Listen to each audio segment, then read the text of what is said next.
যে দাড়িটা আমি রেখেছি এটার নাম কি? দাড়ি। জোরে বলেন, এটার নাম কি? দাড়ি। দাড়িতে আমাকে আনস্মার্ট লাগতেছে? আপনার কথা বলেন না কেন? আনস্মার্ট লাগতেছে? খ্যাত লাগতেছে?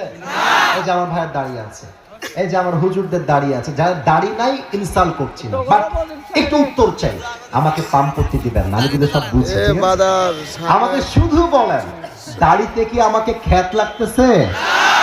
কিছু মেয়ে আছে দেখি দাড়ি দেখলে চুলকানি শুরু হয়ে যায়, আছে না? বলো, বলে দাড়িওয়ালা বিয়ে করবো, গাঞ্জাখোর বিয়ে করবো, বলবে yes yes yes yes yes.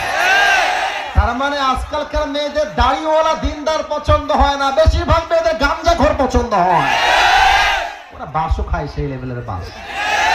আরে গাঞ্জাখোর তো নিজের জীবনের মূল্য নিজেই বোঝে না, ও তার বইয়ের মূল্য বুঝবে কেমন করে বলো? যেই মেয়েদের দাড়িওয়ালা পছন্দ না, না অনেক মেয়ে রাগ করবে, রাগ করলেও কিছু করার না, জীবন আর আসবো না এদিকে, সমস্যা নাই, বলে দিয়ে যাই। যেই মেয়েদের দাড়িওয়ালা পছন্দ না, সেই মেয়েদের জন্য বিটিএস এর হিজড়া ছাড়া সেকেন্ড কোনো অপশন আমাদের কাছে না।